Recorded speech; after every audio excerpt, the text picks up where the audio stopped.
کہ احساس نہیں.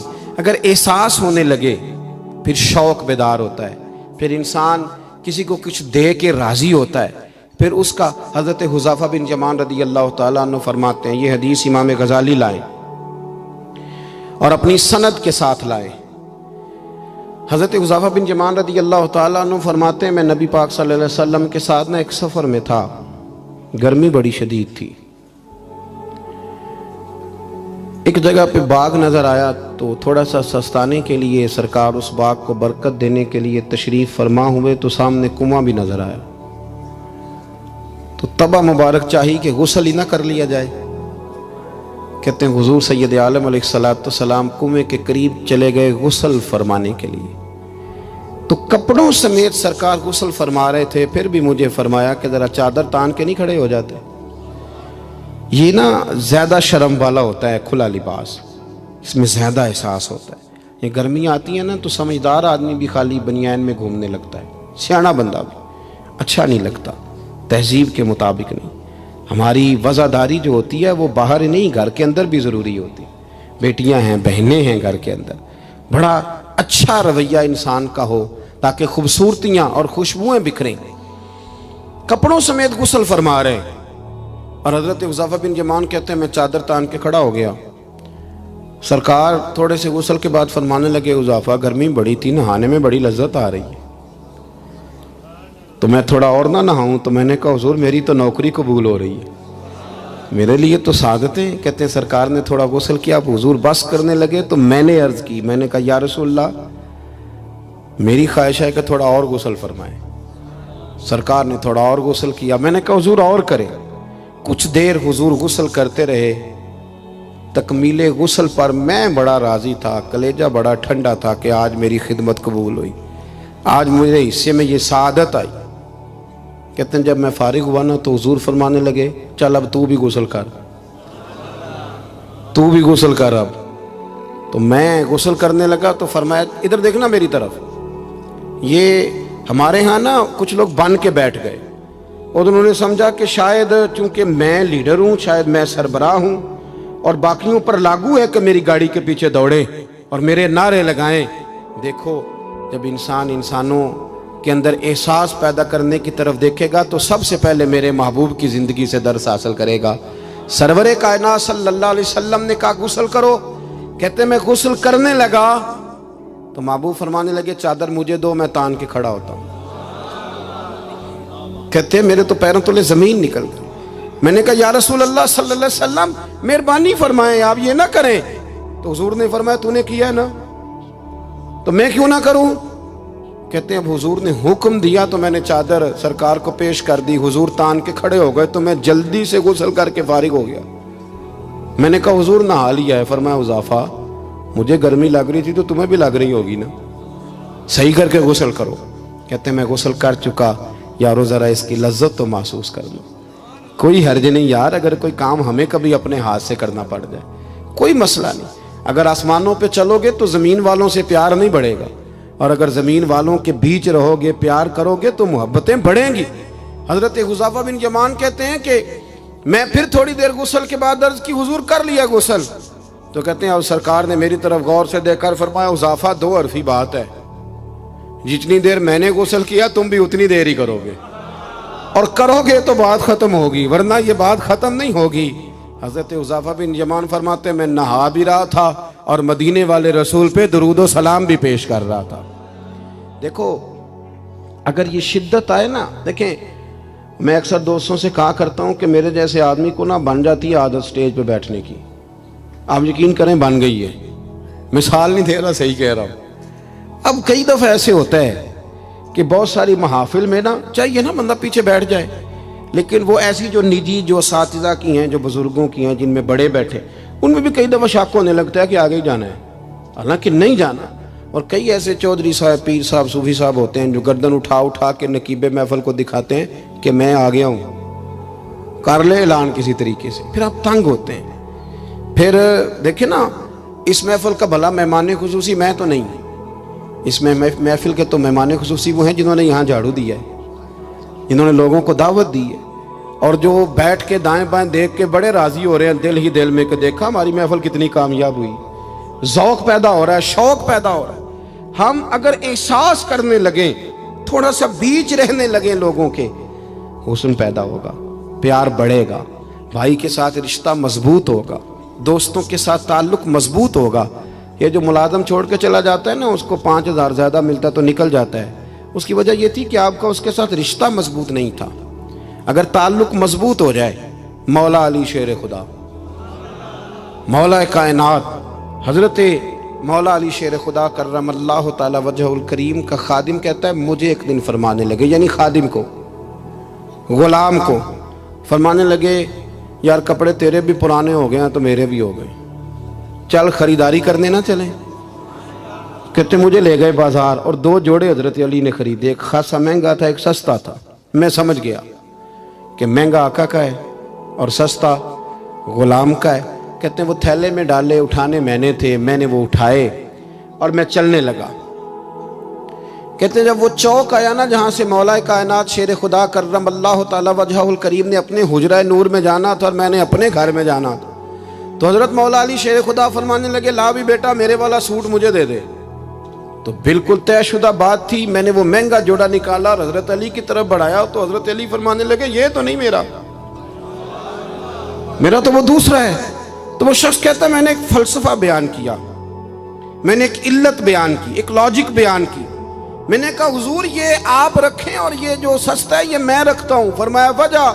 کہنے لگا حضور وجہ بڑی سادی سی ہے، ایک پورا فلسفہ اس کے پیچھے، اور فلسفہ یہ ہے کہ آپ آقا ہیں اور میں غلام ہوں، تو آقا مہنگا پہنے اور غلام سستا پہنے۔ تو حضرت علی وہ والے عالم ہیں جن کو علم بھی مدینے والے رسول نے عطا فرمایا ہے، تو آپ حکم بھی کر سکتے تھے کہ نہیں تو لا میں نے وہی پہننا ہے، حکم بھی کر سکتے تھے، لیکن اس نے دلیل دی تھی نا، دلیل دی تھی نا، تو پہلے اس کی دلیل کو توڑنا ضروری تھا۔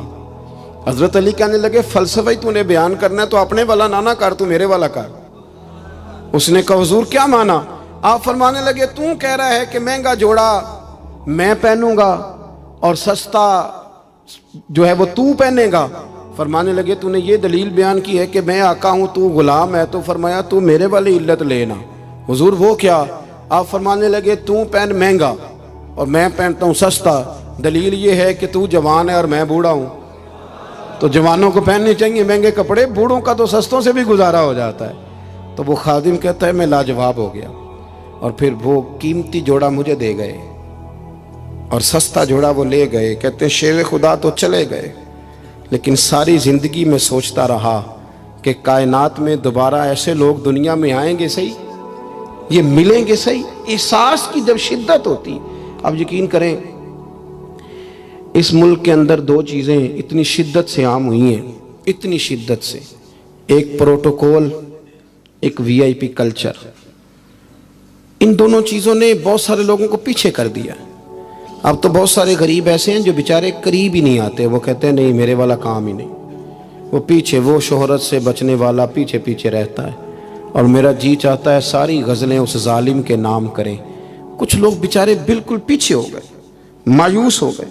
وہ کبھی حکومت بدلتی ہے تو ان سے کہا جائے نا حکومت بدل گئی ہے، تو وہ 2 حرفی بات کرتے ہیں، کہتے ہیں جو مرضی آ جائے ہم نے تو محنت کر کے کھانا ہے، صبح کام پہ جائیں گے تو شام کو روٹی کھائیں گے۔ وہ بہت سارے نظام سے دیکھیں نا، یہ سیاسی تبصرے وہ بندہ کرتا ہے جو روٹی پیٹ بھر کے کھاتا ہے، اور جس بیچارے کو پتہ ہے نا کہ جو گھی صبح لایا تھا وہ ختم ہو گیا ہے، اور صبح بچوں نے ناشتے کے لیے جب پراٹھے مانگنے ہیں تو گھی کوئی نہیں، تو وہ پھر سیاسی تبصرے نہیں کرتا، وہ تو تکلیف میں۔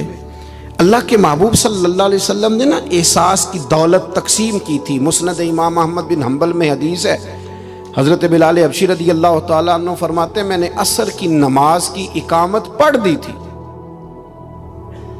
ایک بدو آیا، ایک یہودی کا غلام، کہنے لگا یا رسول اللہ صلی اللہ علیہ وسلم میں بڑی مشکل میں ہوں، اگر آپ میرے ساتھ چلیں، میرا چھوٹا سا کام کر دیں تو میری وہ مشکل آسان ہو جائے گی۔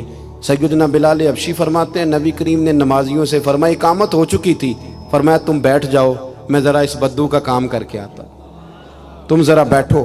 میں صرف اشارے کرتا ہوں، آپ کو ملے گا کہ حضرت جابر ابن عبداللہ کا قرضہ اتارنا تھا تو سرکار کھیت تک گئے اور باقاعدہ سفارش کی ان کی۔ اب تو لوگ کہتے ہیں نا جب تک وہ خدمت کر رہا ہے تو تب تک وہ خدمت گزار ہے، کہیں الجھ جائے تو کہتے ہیں اس کا ذاتی مسئلہ ہے، اور میں ذاتی معاملات میں مداخلت نہیں کرتا۔ تو میاں جب آپ کے پاس تھا، آپ کا ورکر تھا، تب ذاتی مسئلہ کیوں نہیں تھا؟ اب وہ الجھ گیا ہے تو ذاتی مسئلہ ہے۔ ایک عورت رو رہی تھی تو سرکار سفارش کے لیے اس کے ساتھ نہیں چلے گئے تھے کہ میری مالکن مجھے مارے گی؟ آپ کتب حدیث کتب سیرت کو پڑھیں۔ یہی وجہ تھی کہ حضور کے غلاموں میں وہ درد آیا، بڑے زور شور سے آیا۔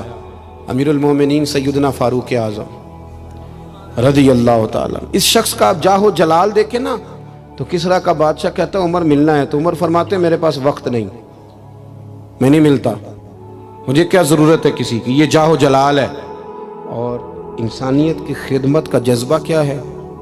چہرے پہ نقاب اوڑھ کے رات کو گھوم رہے ہیں، سامنے ایک خیمہ نظر آ گیا، سیدنا فاروق اعظم قریب گئے تو ایک آدمی خیمے میں ہے اور بڑی پریشانی میں ہے، اندر سے نکلتا ہے پھر اندر جاتا ہے۔ فرمایا خیریت ہے؟ کہنے لگا بڑی دور سے آیا ہوں، امیر المومنین سے ملنا تھا، رات ہو گئی یہیں، میری بیوی کہ ہاں ولادت ہونی ہے اور وقت قریب آ گیا، وہ تکلیف میں، تو یہیں خیمہ لگا کے میں نے بٹھا لیا ہے۔ تو غلام آپ کون ہیں؟ تو حضرت عمر کہنے لگے تو مجھے چھوڑ میں ابھی آیا۔ گھر گئے حضرت عمر، توجہ ہے میری بات پر؟ بس سمیٹنے لگا ہوں۔ گھر گئے اور خاتون اول سے کہا، ملکہ سے کہا، اپنی اہلیہ سے فرمایا، فرمانے لگے کوئی نیکی کمانے کا ارادہ ہے؟ وہ کہنے لگی بڑا ارادہ ہے۔ تو کہنے لگے پھر بچے کی ولادت کے لیے جن چیزوں کی حاجت ہوتی ہے وہ ساتھ لے لو۔ میں آپ کو اس شخص کی بات بتا رہا ہوں جو 24 لاکھ مربع میل کا حکمران ہے، جس کے نعرے سے لوگ کانپ جاتے ہیں، لیکن وہ اصول اپنی جگہ پہ اور انسانوں کا پیار اپنی جگہ پہ۔ حضرت عمر نے اپنی اہلیہ کو ساتھ لیا، انہوں نے کہا کچھ چنے لے لیں، کچھ جو ہے وہ گھی لے لیں، کچھ سرکہ لے لیں، اور آپ یہ ساری چیزیں ڈال کے تو پکائیں۔ حضرت فاروق اعظم رضی اللہ تعالیٰ عنہ نے چولہا جلایا۔ وہ شخص کہتا ہے جب عمر پھونکے مارتے تھے نا آگ میں تو میں ان کی داڑھی سے دھواں نکلتے دیکھتا تھا۔ حضرت عمر نے چولہا جلایا، اوپر کھانا رکھا، وہ جو کہا تھا وہ آپ کی اہلیہ اندر چلی گئی خاتون کے پاس۔ وہ شخص کہتا ہے میں نے 2-3 دفعہ حضرت عمر کو کام بتایا تو میں نے سمجھا کوئی غلام ہے، امیر المومنین نے ڈیوٹی لگائی ہے کہ رات کو مسافروں کا خیال رکھنا، تو میں انہیں کہتا غلام ادھر آ پانی لے کے آ، تو عمر دوڑے جاتے، وہ ڈیوٹی کرتے رہے۔ جب بچے کی ولادت ہو گئی تو اندر سے جناب عمر کی اہلیہ بولی، کہنے لگی امیر المومنین مبارک ہو، اللہ نے آپ کے دوست کو بیٹا دیا ہے۔ وہ شخص کہتا ہے میرے ہاتھ میں پیالہ تھا، دھڑام سے گرا، میں نے تو عمر کا جلال سنا ہوا، میں نے کہا آپ امیر المومنین ہیں، آپ عمر ہیں، آپ کیا خیال ہے آپ کا؟ لوگ باتوں سے بڑے ہوتے ہیں، کردار انسان کو بڑا کرتا ہے، کردار اسے زندہ رکھتا ہے، کردار اسے جینے کا ڈھب اور حوصلہ دیتا ہے۔ حضرت فاروق اعظم سے کہنے لگے آپ عمر ہیں؟ جناب فاروق اعظم کہنے لگے ہاں میں عمر ہوں، تمہیں ضرورت کی ساری چیزیں میں نے دے دی ہیں، باقی صبح آنا اور جس کام تم آئے ہو وہ بھی کیا جائے گا۔ اس نے پیر پکڑ لیے، امیر المومنین مجھ سے غلطی ہو گئی۔ فرمایا اٹھ میرے سینے سے لگ، تجھ سے غلطی نہیں ہوئی، تیری وجہ سے اللہ نے مجھے نیکی کمانے کی توفیق عطا کر دی ہے۔ اپنی زندگی میں 3-4 چیزوں کا خاص خیال کریں، عقائد مضبوط رکھیں۔ ہمارے اندر کو آ جاتی ہیں نا کمزوریاں، انسان ہیں، ان کو دور کرنے کے لیے احساس پیدا کریں۔ تیسری بات یہ کہ ایک دوسرے کا دیکھیں نا، اگر میرا نالائق بچہ نہیں پڑھتا تو سارے پیسے اس پر خرچ کرنے کی کیا ضرورت ہے؟ میری بہن کا بچہ جو لائق ہے تو اس پر کیوں نہ پیسے خرچ کر دیے جائیں، ایک لائق آدمی تیار کر لیا جائے۔ احساس پیدا کریں گے، تھوڑا تھوڑا آگے بڑھیں گے تو آپ دیکھیں گے معاشرے کے اندر کس تیزی کے ساتھ لوگوں کے مسائل میں کمی آتی ہے اور خیر تقسیم ہوتی ہے۔ میں دعا کرتا ہوں جو میں نے کہا میرا مالک اسے قبول فرمائے۔ گفتگو کے دوران عمدن سہون جہاں بھول گئے اللہ ہم سے درگزر فرمائے۔ مسلسل سفر کرتے رہتے ہیں تو پھر یہ ہے کہ سفر ہی چلتا رہتا ہے۔ صبح 11 بجے کے نکلے ہوئے، اللہ تعالیٰ آپ کو جزائے خیر دے۔ جب آپ ملنے کے لیے آتے ہیں تو کئی دفعہ وہ اتنی شدت ہو جاتی ہے کہ بعض لوگوں کو تکلیف پہنچتی ہے۔ اسی پر انشاءاللہ اجازت لیں گے، اللہ نے موقع دیا، پھر ملاقات ہوگی۔ آخر دعوانا ان الحمدللہ رب العالمین۔ اللهم صل على سيدنا مولانا محمد معدن الجود والكرم وآله وبارك وسلم ربنا آتنا في الدنيا حسنة وفي الآخرة حسنة وقنا عذاب النار۔ مالک جن دوستوں نے اتنا خوبصورت اہتمام کیا ان کی کوشش کو قبول فرما، ہم جتنے یہاں حاضر ہوئے ہیں ہماری حاضری کو مستجاب فرما۔ اے مالک کریم امت مسلمہ کے حق میں رحمت والے فیصلے فرما۔ اللہ برما کے مجبوروں کی مدد فرما، کشمیر اور فلسطین کے مظلوموں کی مدد فرما۔ مالک کریم پاکستان کو نظام مصطفیٰ صلی اللہ علیہ وسلم کا بنا۔ اے اللہ ہمارے گناہوں کو معاف فرما، ہماری غلطیوں سے درگزر فرما، علم نافع عمل صالح کی توفیق عطا فرما، مسجد کا پیار عطا فرما، قرآن پاک سے محبت عطا فرما، دروازہ رسول صلی اللہ علیہ وسلم کی سچی گدائی اور غلامی نصیب فرما۔ مالک ہمارے بیماروں کو شفا دے دے، مقروضوں کو بارے قرض سے رہائی عطا فرما دے، جو تنگ دست ہیں انہیں وسعت رزق دے دے، بے اولادوں کو اولاد صالح عطا فرما۔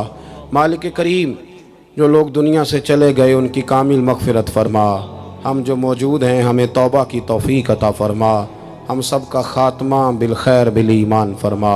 اللہم انا نسألک العفو والعافیۃ فی الدین والدنیا والآخرہ، رب اغفر وارحم وانت خیر الراحمین، وصلی اللہ تعالی علی حبیبہ سیدنا و مولانا محمد۔